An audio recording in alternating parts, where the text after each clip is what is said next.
papers. Now, we've used two approaches. First of all, the bloods on Alzheimer's. There's no point doing all those bloods. It's a complete waste of time. Do standard bloods, that's all you need to do, because you don't find any difference in Alzheimer's to a normal population. That's true. And so there's no point spending a fortune on that. Now, the two approaches which we've joined together, and we've had just some simply astonishing results, are, for number one, using pharmaceutical grade synthetic cannabidiol. And this is made in a lab. Doesn't come from the cannabis plant. It's very neuroprotective. And then adding into that, we've done, on these two cases, we've done fecal microbiome transplantation. Absolutely. Because if you map the microbiome of these patients, it's abnormal. On the list of papers, which are in JulianKenyon.com, there's two published in the Human Microbiome Journal, which is an American journal. The first one talks about our work with microbiome mapping. We've done about 250 of them so far. And we've had dramatic results with that in these two cases. Now, because of COVID-19, we've had to switch from using donor-derived implants to what we call gut flora replacement. Go on to doveclinic.com, that tells you about that. And we use a selected range of lactobacilli bifidobacteria of various strains, and E. faecium and butyrate. And that works just as well, and it's massively cheaper. So oddly enough, COVID-19 has done us a favour. The problem is that COVID-19 is in the poo of most of the population now, and there's reports from Hong Kong. I had some pre-publication material sent to me in February or March, that of people who had caught COVID-19 from the poo, the feces of people who had COVID-19. And so it's just too risky to do that. And so we've had two dramatic results with that. One, the third one, not quite as dramatic, but some response. I mean, they haven't turned them into Einsteins or anything like that.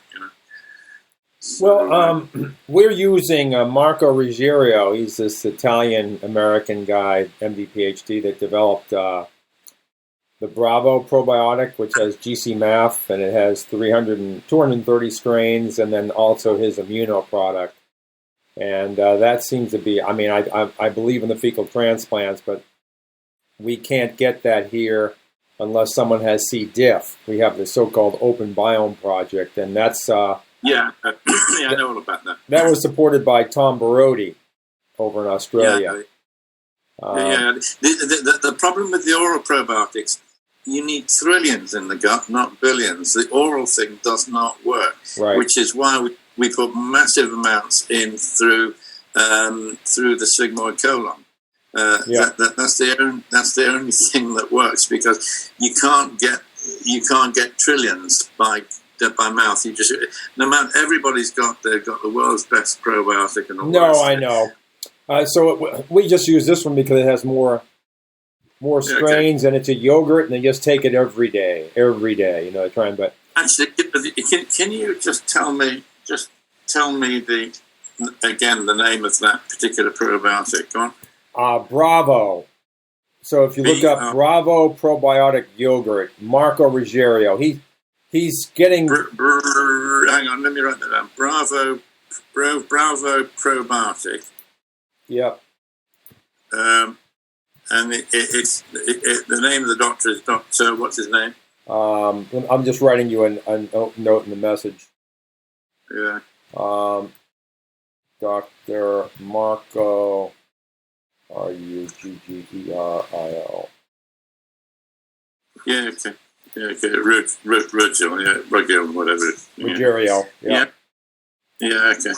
But the other thing, Julian, that we're doing is the gut's a mess, but then when the gut's been a mess a long time, these subacute infections materialize, like chlamydia pneumonia.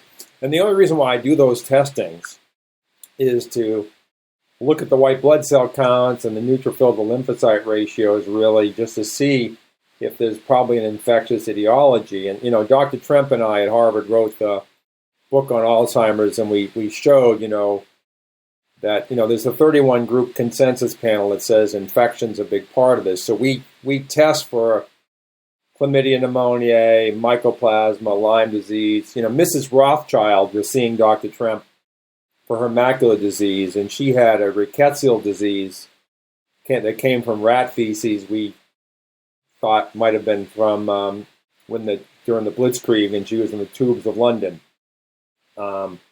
So I think if you added infectious etiology and treatment to what you're doing, and SPDT works, ozone therapy works, antibiotics work, because we've seen people get dramatically better with long-term low-dose antibiotic treatment. But, I know all the stuff online. We do a standard blood panel, and we look at the nukes and the lymphocytes and look at the proportions. Yeah. And if there's anything to indicate that we should be moving further, then we would do that. But it's tricky. Sometimes the infection's there and the white blood cell count's normal, but the neutrophil, the lymphocyte. But I'll just show you a quick screen share. And these are my publications, sort of like you have. But this book we wrote in 2011, and Chapter 9 discusses the whole aspect of the infectious etiology. So I think I've seen that book, actually. I think, yeah. I get that. But of course, I tell you what, in terms of Lyme and antibiotics, the regimen and so on and so forth, I've had no success with that. We've got a lot of Lyme around here because we're near the New Forest. We've had much better results replacing the gut flora through a sigmoid catheter, because that's essentially the same thing. Because what you're doing, you're resetting the innate and acquired immunity, which lies in the gut microbiome. Absolutely, yeah, that's true. I mean, we just haven't had the luxury of doing the fecal transplants. Let's see what that is. But I think, you're doing good things. We've developed a protocol, that we've been executing for a long time. And it's just an opportunity to really characterize. So, for example, we're using CNS vital signs. So people get a very detailed, digitized report on sort of holistic brain function, looking at all different attributes from executive function to memory. That definitely works. I mean, you do very well on that. There's no doubt at all that those approaches work. Absolutely, no doubt. But I'm just trying to think about how we can, take advantage of the current climate in the UK, establish a very rigorous protocol, which is not just fecal transplant, but gives other options as well that are just options, not necessarily mandatory things to do. But, because every patient's a little bit different. And, like oral pathogens, we're doing oral DNA testing. That's there's a company in San Francisco that's developing a treatment for Alzheimer's based on P. gingivalis. So we know that contributes. And, I'm just concerned. Yeah. I'm concerned that focal infection may not necessarily be rectified with just the enhancement of the microbiome, that we have to do some targeted therapy in those areas. So that's all. Yeah, okay. Do you want to like a commission on the patients you refer, or how do you want to, in a business sense? Like this lady here, I'll continue to be a consult with her, but I think it's, in the U.S. we have an uphill battle, and what I'm hearing in the UK, and I actually have, I'm actually under contract to bring my Alzheimer's program to Thailand and Singapore, where they're much more open, because the royal family is paying half of the healthcare costs of the entire population, and they have one private insurance company. We have access to that. We're still putting the money together to do this, but so I think there's just an opportunity to maybe create the Kenyon protocol or the Dove protocol for Alzheimer's, and then franchise that, Julian. So I'm less interested. I'm less interested in getting a commission on referred patients because I don't get that many patients from England, as I am to establishing sort of a high level go-to protocol for this disease that's that has a lot of science behind it. So you have the Harvard, MIT, you have the Bredesen group that where my chief medical officer is in that area, and we just articulate sort of like the process and just start getting people to go through it. And of course, fecal transplant's a huge part of it. And if they're resolving with that, then that's it. But I mean, a lot of people are going to have more challenges. And like David Weldon, did you know him? He's a retired clinician in England. No, I don't know him. Let me show you what he wrote. But see, he partnered with this guy at Vanderbilt who's written the patents on sort of the life cycle of chlamydia pneumoniae and all. And so if I go, David, I'll send you the link. But see, do that. Email it to me. But he's doing. Yeah. And he reversed multiple sclerosis in his wife, but it works equally well in dementia patients and in heart disease patients. So he gives you his protocol right here for the antibiotics, and it's not a short-term thing.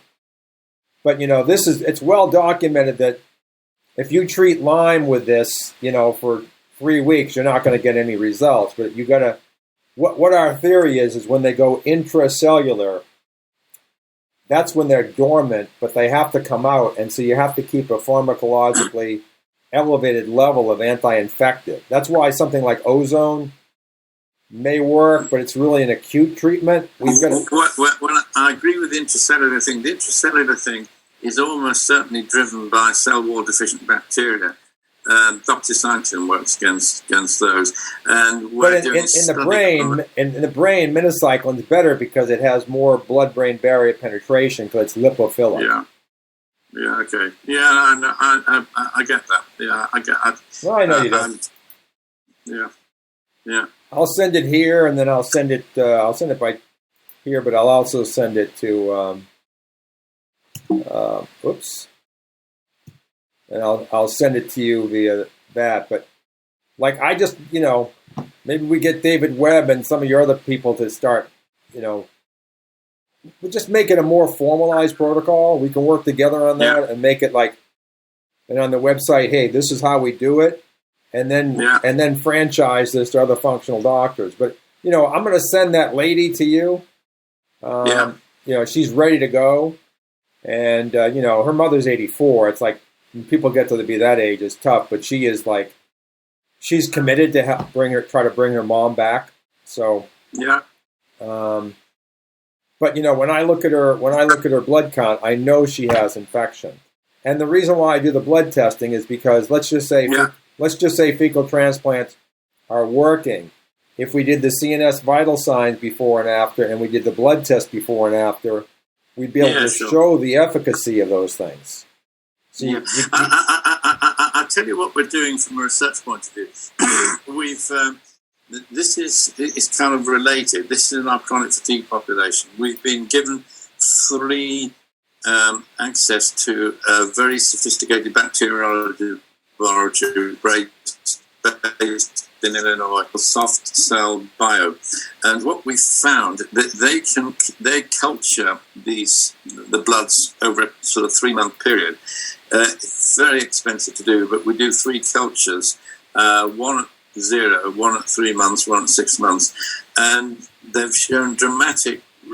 First of all, really big counts of cell wall deficient bacteria in the red cells of these patients. And following FMT or GFRT, the counts have gone down in the second test and then the third test. 6 months. And that's the name of the laboratory is Soft Cell Bio, BIO. And they're absolutely excellent. And if we had to pay for those, each of those bacteriology cultures would cost us $500 a throw. So they're giving us 10 free, and then we're going to write that up as a study. And so I know of doxycycline in that. In my opinion, you don't have to do those cultures. I mean, obviously we want the data, but like in the U.S., I can do chlamydial IgG antibodies for $5.50. And oops. Yeah. Okay. Something's. But the thing is, if you have an elevated neutrophil to lymphocyte ratio, it almost tells you that you're good to go. And if that doesn't come down with the fecal transplants, then you go ozone therapy, UV blood irradiation, hypothermia, any other number of techniques. But antibiotics can be part of that, either early or late into the game. I had Lyme disease. I had Lyme disease and AFib, and I treated myself with roxithromycin and minocycline for 18 months. No side effects, except for an early Herx reaction day 1 through 3. And, I rectified my AFib. Yeah, okay. No, and that's good enough to keep you on the planet, I can't have you falling off. Yeah, but, when you have the fecal transplants to complement the antibiotics and offset the effect it has on the gut, then you're in good shape. But but even SPDT could potentially treat some of these focal infections. Yes, it could. Say again? Yes, it could. Yep. I have a doctor in Indiana that's using it, and he uses it to treat Lyme disease. And I'd like to, if we could get more volume, I can bring that price down. That's the problem. When I'm ordering a half a gram, it's pricey, but if I ordered 50 grams, I could probably cut the price by more than half. And Then I understand that. Then it could be more widely available. So, what do you think? What do you think the steps forward are? What do you think I'm going to send you that lady, but beyond that, is there a bigger picture we can create for developing an Alzheimer's process that other functional docs in England might be interested in using? Yeah. Although they can't do the gut flora stuff, but that MS paper you just showed me, that could be a format for beginning to make this more available to that patient, to that doctor population, functional doctors. Yeah. And how we make profit on this, because they'll just say, hey, I'll do it, is what we do is we provide them convenience of reports. So we give them reports and overlook protocols and give advice on protocols and things, but mainly the report data, but also the support that we have, Harvard, MIT, UCLA, Bredesen behind us, your program, Barodi's, basically the father of fecal transplants, I think, and see what we can do. It'd be nice to monetize your life work and my life work into something that... Yeah, it would be. For both of us, baby. Yeah, absolutely. Tell me about it. Yeah. Yeah. So I'm really pleased with that, because, look, we've worked with you for years, and you've known us for years. And so we work well together, basically. No issue.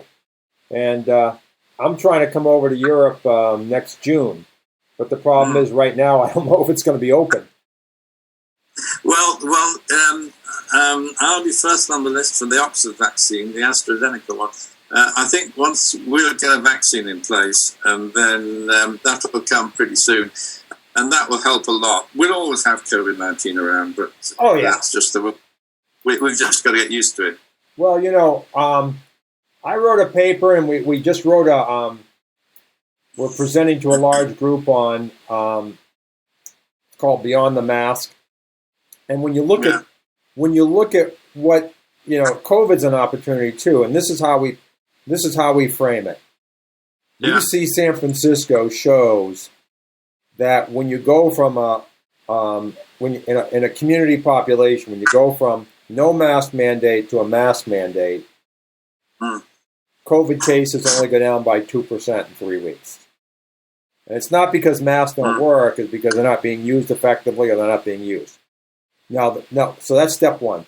Step two is vaccine. The 2019-2020 flu vaccine, CDC data, 45% effective. Not that good. However, if you go from having cardiovascular disease to being considered healthy, and that's really by changing physiological health, your reduction in mortality is 95% reduction. Yeah, sure, yeah, I understand that. So, I mean, there's another opportunity. It's like, are you afraid of dying from COVID-19? Let us measure and reduce your physiological health. I'll show you the paper that we wrote. Yeah, I'd be to send that across, please. I'll send that to you right now too. I didn't think of doing that, but we're writing several on our work now. So let me just make sure I get to the right screen here. But so okay, you can see the screen here. So basically, I got to go over and find it. So it's an interesting paper insofar as we call it the cytokine storm, and this was before the Brady-Kinnon information, and pre-cytokine storm status. So in other words, we're measuring SED rate and these inflammatory markers, and this is really what determines your chronic disease status. So it's a model for managing population risk for pandemics and chronic diseases, because chronic diseases elicit a poor response in COVID.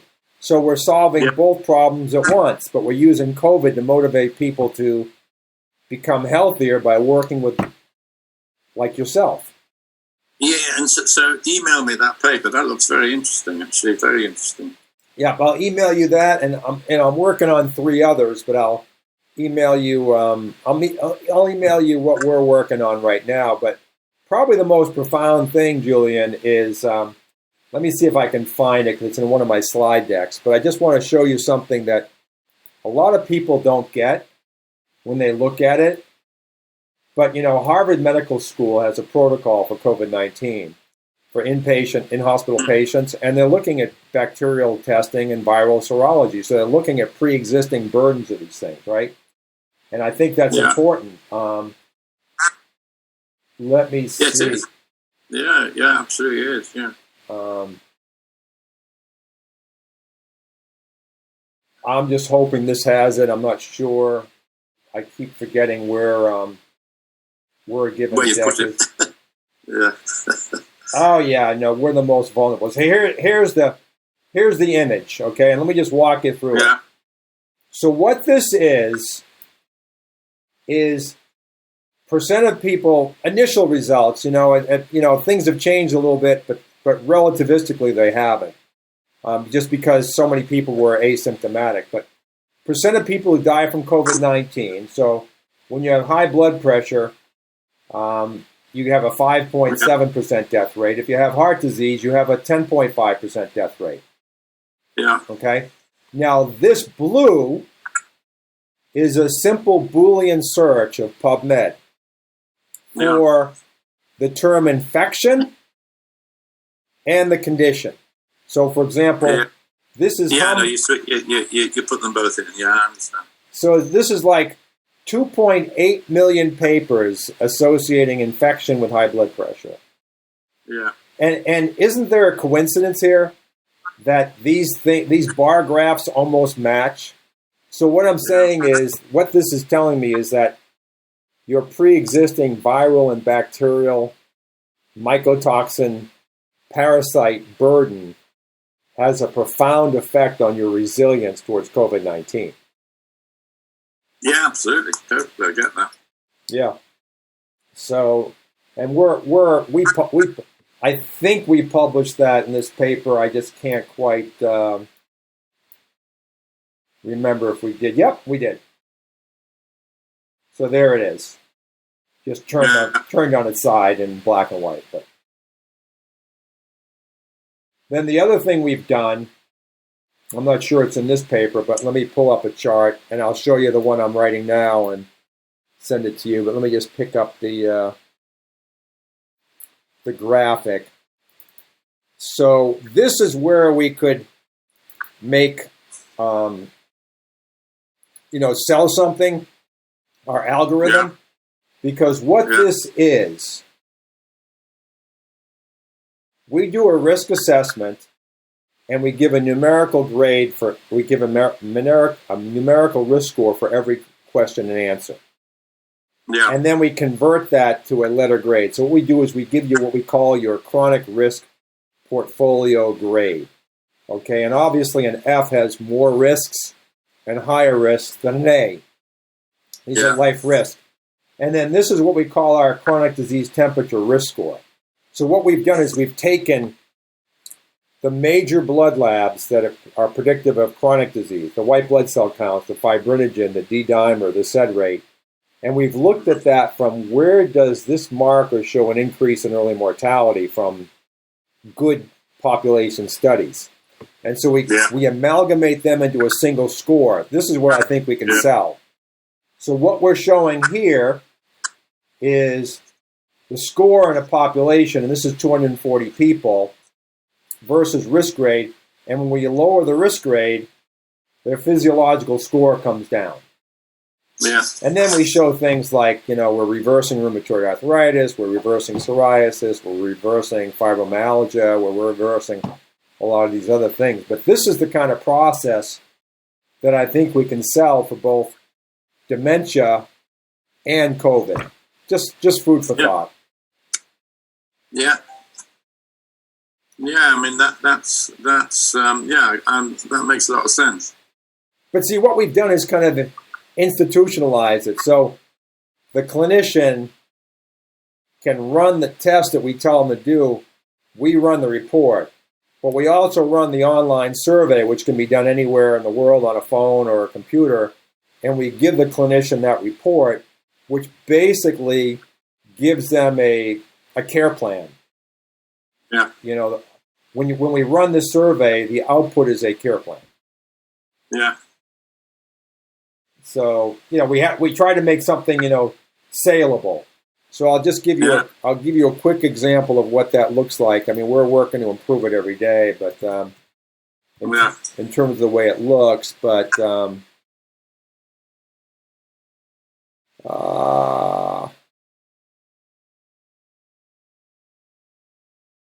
we'll just pick one. So here's a lady that got an F. She actually we actually diagnosed her with lung cancer, but you can see it highlights all the risk potentials. Yeah. And I think, what I say is if you can read your kid's report card, if you get a report like this, you can very quickly figure out what's wrong with someone. Yeah, I see that. Yeah. So that's a saleable item. And then we have the data to support that when we take that report and we make changes to it with the individual, that they get better. Yeah. I mean, that's very interesting. Yeah, you're doing great work, Tom. I'm really impressed. Well, I think I'm not a doctor like you, Julian, so I can spend more time under the covers working on stuff like this. Yes, tell me about it. I think it might be sensible for, say, every 4 months or so that we do a Zoom just to catch up with each other and all the rest of it. Well, what I'd like to do is send you my idea of a protocol, kind of a workflow, and see if we can come up with someone in your organization or outside of it that might be like right now. We just put out an ad in Indeed, and I have right now I have 10 sales reps that signed up. We had like a 200 replies, and they're all on commission. And we have 10 sales reps that are very good and very smart that are going into doctors' offices, selling the labs and the report. And the doctors are making money on it, but we're also giving them a really good workup. So that's the kind of thing that we, I'm not, I don't know your culture as much, I mean, we're a subsidiary of England, but still, would you have sales reps to be interested in bringing selling a program? They get a commission for it. We make money for the report and stuff like that. Yeah. No, I can see that. I mean, they could do that sort of online or whatever, and then to the Alzheimer's community, because there's various web forums, websites, and things on Alzheimer's patient forums and so on. Yeah. So they could do it in that, and then mention us that we're available, something like that. Yep. But I mean, in sales reps, we're giving them 20%, and but we're selling to the doctors the report, and then the doctor upcharges the process to the patient. And so there's an opportunity for all of us, and we're saving the doctors time because we're spoon feeding them sort of the protocol on how to improve the patient, but more importantly, how to measure the outcome very accurately. Yeah, I get that. Yeah, well, that's I mean, that's. Why don't if you tell David that you're interested in this, I'll spend some time with him. I know, even though he's a lay person, on just sort of like mapping out what I think this could look like and what we're doing in the States now to market these types of programs. Well, I think that would be useful. I'll see David tomorrow morning, and I'll talk to him about all of this, and so we can begin to get something going, and then it'll gather some steam, as it gets going. Well, just let me know. I mean, anytime you want to run a quick Zoom, I mean, this is free. It's easy, and so we can convene any time. But in the meantime, the lady, just so you know, I was communicating with her this morning, telling her that I was going to communicate with you. But there she is. Well, do you want to forward me that? Has that got her email address on somewhere? Yes, and I'll forward you her labs and all that good stuff. And she just had I don't know, are you familiar with QEEG? It's a very detailed brain mapping program that we can do. And we can do it anywhere. We can do it online. Yeah, you can do that online. I'm familiar with it. You're better at that than I. But if you can send me her contact details, and then I mean, that's I've come across these. Yeah, I mean, but I have an expert, Marvin Berman at the Quiet Mind Foundation, that I work with that administers and interprets these things, and I can get him on the call. And QEEG is probably one of the more accurate objective measures, and then the CNS vital signs is just it's a half hour on the computer. More of the subjective measurement of brain function. So all these things could be monetized. Like I pay $30 or $25 a test for CNS vital signs. And I upcharge that to $150. I give them 2 tests. Every 6 months, a test every 6 months, and the consult on it. And the report, I don't create the report. The CNS vital signs does. Extraordinarily detailed report. Very helpful. Similar to this. That's interesting, yeah. So we've spent a lot of time at it. So I'll send you the link to those 2 papers. I'll send you her email and the data I have on her. And then I'll encourage her just to contact you guys and go down and see you. Yeah, and then if you could let us have her contact details, so I can say we've talked on the Zoom about her, you and me. Yeah. Yep.